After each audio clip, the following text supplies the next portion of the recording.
Comienzan las sesiones, 3 sesiones sobre método de la investigación jurídica, en las que voy a intentar exponer algunos de los presupuestos fundamentales y de las líneas fundamentales respecto a la metodología de la investigación en el derecho. Como es bastante sabido, en 1935 Karl Popper publicó un libro llamado Metodología de la investigación, o Metodología de la investigación científica, tal como se tradujo al inglés, en el que Popper mantenía la crisis del método científico en las ciencias experimentales.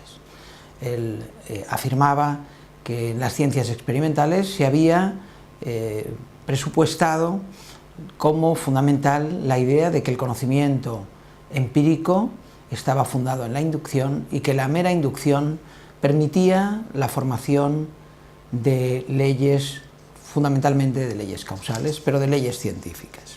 Estas leyes generales eran lo que luego constituían el conocimiento científico.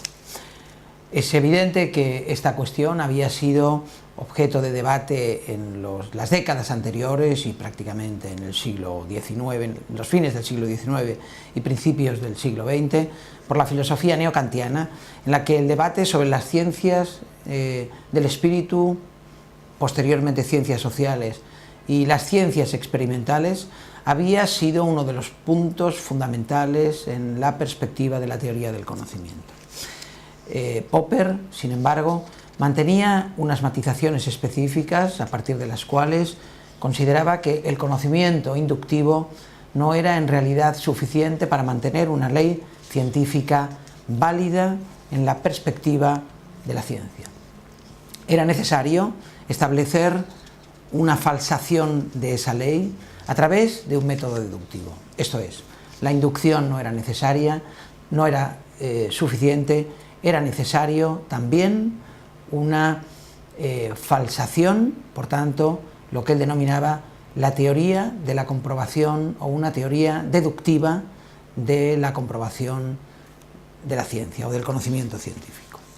Esta perspectiva, que había sido abordada por Popper, evidentemente en relación con las ciencias experimentales, tiene sin embargo validez en relación con las ciencias sociales, o al menos creo que es posible extraer algunas conclusiones cuando el planteamiento es el de la realización de un trabajo de investigación o de investigación en ciencias sociales y en nuestro caso particular en la ciencia del derecho. Creo que es posible mantener que cuando se inicia una investigación en derecho existe, por supuesto, como base del estudio el planteamiento del problema. Y es razonable pensar que el planteamiento del problema es consecuencia de la observación, seguramente de la observación de un objeto a la que luego me referiré, pero consecuencia de la observación. En segundo lugar, es obvio que no es posible un trabajo de investigación en ciencias sociales si no existe la formulación de una hipótesis, lo que equivaldría a la formulación de la ley a la que se refería Popper. Pero la formulación de esta ley en las ciencias experimentales derivaba exclusivamente de la inducción, no necesariamente en el derecho, como se verá más adelante, ha de derivar de la inducción, pero en cualquier caso sí fundamentalmente del conocimiento inductivo. En tercer lugar, es obvio que el trabajo de investigación en el derecho requiere una elaboración de un marco teórico para comprobar la hipótesis y para resolver el problema que se planteó en un principio y que se resolvía con la hipótesis formulada. Este marco teórico responde básicamente a una visión expositiva del estado de la cuestión, seguramente, y a una toma de posición que, por otro lado, no es necesariamente deductiva, sino en la que en muchas ocasiones existe la entrada del conocimiento inductivo. Y por último, se puede hablar de una definición de las conclusiones, es decir, una confirmación de la hipótesis basada en determinadas conclusiones que han permitido, a través del marco teórico, comprobar que la hipótesis formulada para la resolución del problema era la correcta. En ese sentido, creo que se estaría respetando básicamente el esquema que ya había planteado Popper en su día y que ha sido bastante aceptado en la perspectiva de la filosofía de la ciencia, aunque también, no hay que negarlo, también en muchos aspectos discutido. Otra cuestión que creo que como aspecto introductorio es importante argumentar en este momento o exponer en este momento son las perspectivas en la definición del objeto de estudio. Hay que pensar que cuando se está hablando del objeto de estudio en la investigación jurídica se está hablando en principio como objeto del derecho. Pero el derecho aparece en formulaciones muy diversas y en aspectos muy diversos. Es como fenómeno, aquí yo creo que no hay que olvidar la relevancia de la perspectiva fenomenológica en el estudio del derecho, que ha sido abordada en múltiples ocasiones, desde que Husserl hizo en la filosofía sus primeras incidencias. Existen aspectos a principios del siglo XX en los que se tratan problemas jurídicos en una perspectiva fenomenológica por un muy joven fallecido, Adolf Reinach, pero también con posterioridad y de forma muy insistente por el propio hijo de Edmund Husserl, de Gerhard Husserl, que era profesor de Derecho Civil y de Filosofía del Derecho. En esa perspectiva fenomenológica creo que es posible pensar que la visión del objeto del derecho se presenta en, al menos, yo diría, 4 niveles. Por un lado, y esto es inequívoco, hay una pretensión directa de observación del derecho positivo. Posteriormente me referiré al case law en el caso del derecho anglosajón, del common law, pero en todo caso el tratamiento del common law como regla finalmente aparece en una perspectiva muy paralela, como en el derecho continental se aborda en la investigación el derecho positivo.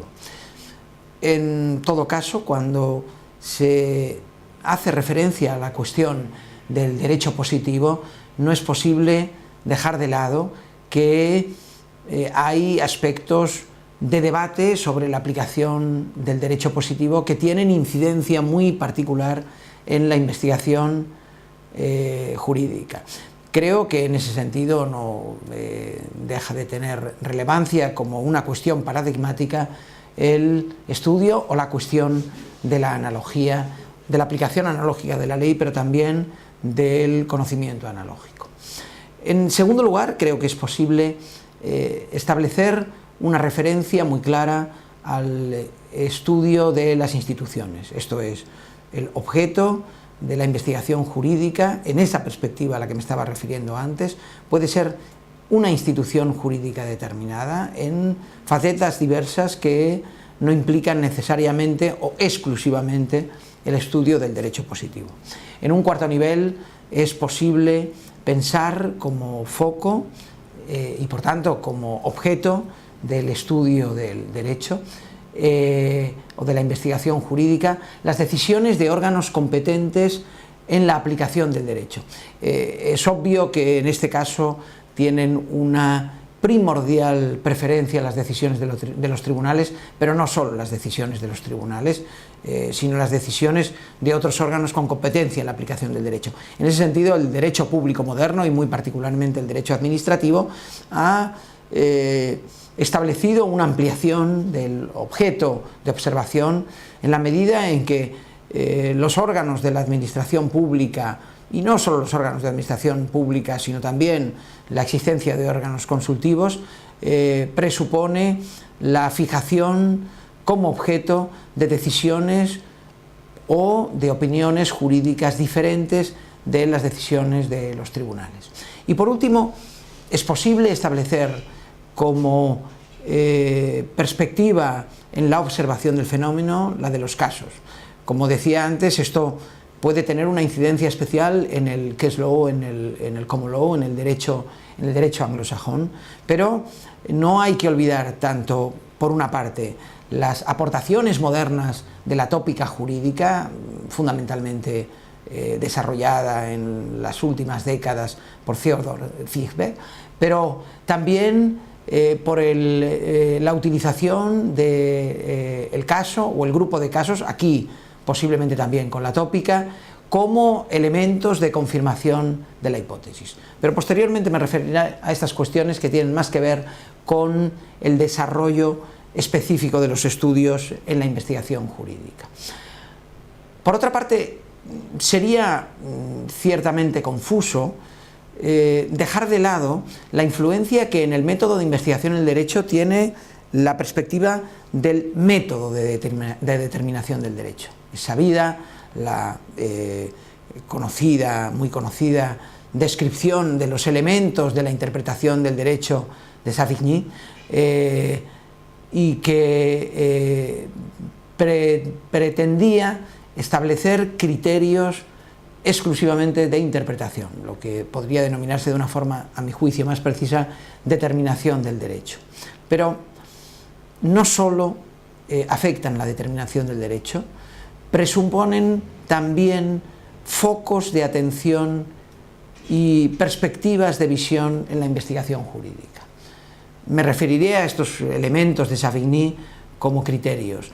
Es obvio que el criterio histórico, que además informó la propia escuela de Savigny, como es sabido, es un aspecto primordial en muchas ocasiones en la investigación jurídica.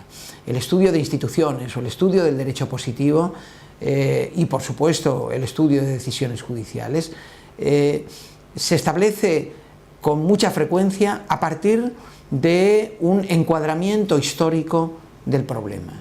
Ese encuadramiento histórico aparece en la investigación jurídica, como decía, de una forma muy frecuente, como un aspecto introductorio esencial en la investigación en el derecho.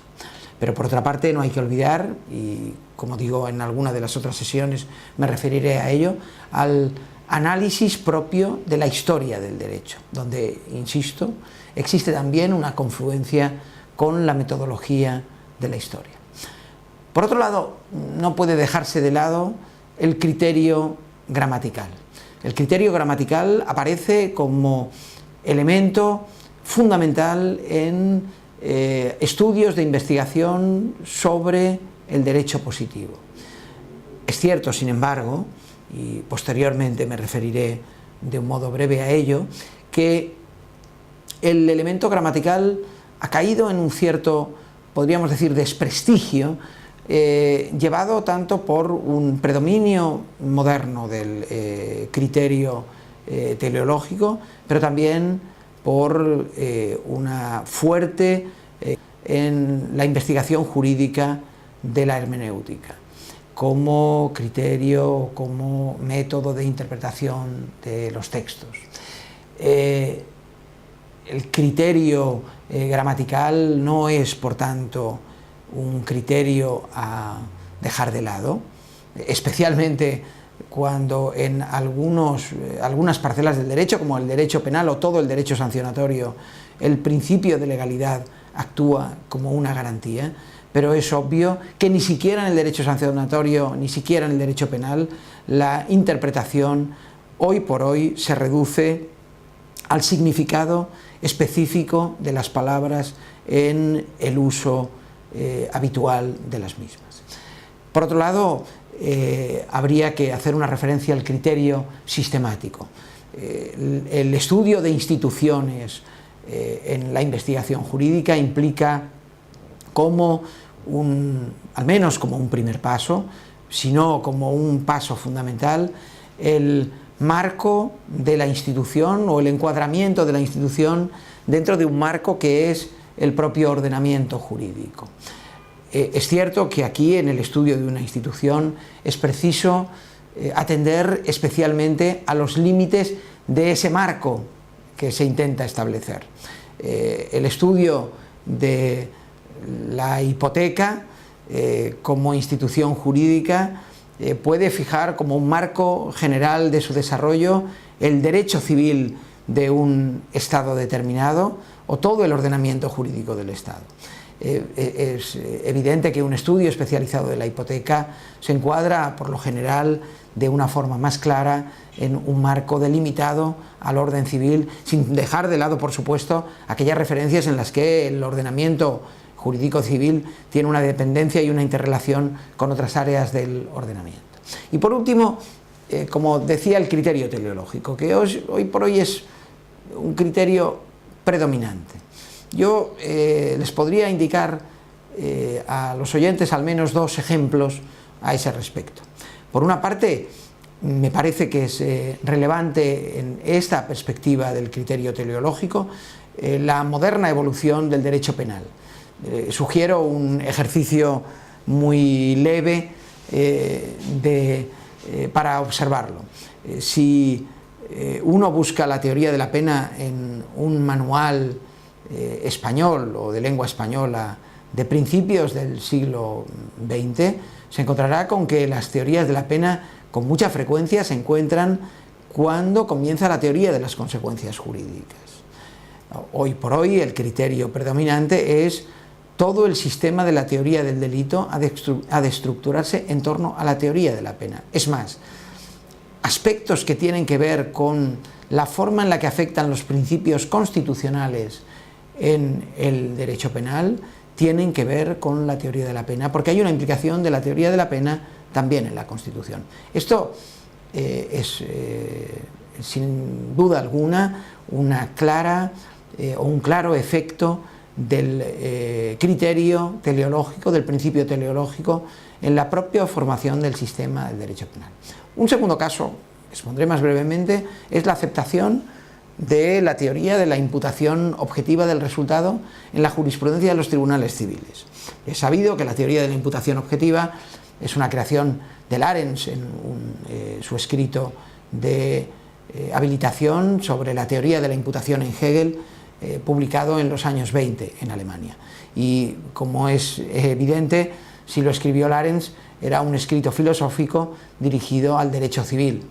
Sin embargo, en 1930 esta teoría es acogida por Honig en el derecho penal y se desarrolla muy rápidamente en el derecho penal. Bueno, muy rápidamente a partir de los años 70 del siglo XX, y sin embargo no tiene su entrada hasta muy recientemente en el derecho civil, al menos en el derecho civil español. Esto, la razón de por qué en el derecho civil español ha tenido esta entrada tan rápida y tan tardía, tiene que ver, desde mi punto de vista, con una clara influencia del criterio teleológico en la jurisprudencia de los tribunales civiles españoles. Inmediatamente quisiera pasar a un cuadro que se les mostrará a ustedes y que tiene que ver con la presentación de cómo hemos de plantearnos la idea de la investigación jurídica. Yo acudiré ahora simplemente a la explicación del cuadro y a partir, en la unidad siguiente, la dedicaré a la explicación de su contenido. En el cuadro pueden ustedes observar que existen dos flechas cruzadas. Cada una de las flechas cruzadas indica una orientación. La orientación práctica a la investigación aplicada, la orientación teorética a la investigación pura o investigación básica. Por otro lado, tienen ustedes una flecha horizontal que se cruza con la anterior y en la que en uno de los extremos se encuentro con la metodología interdisciplinaria, lo que vamos a denominar interpretación sobre el derecho, para posteriormente encontrarnos al otro lado con la metodología doctrinal, investigación del derecho en sí mismo. En este cuadro se encuentran comprendidas en los cuartos, es decir, en cada una de las cuartas partes que deja libre la cruz formada por las flechas, cuatro aspectos de la investigación. En el ámbito de la metodología interdisciplinaria pueden ustedes observar la investigación sobre la reforma del derecho, lo que implica, como se verá, la utilización de la metodología interdisciplinaria y, sin embargo, en la parte más próxima a la investigación pura o básica, la investigación fundamental.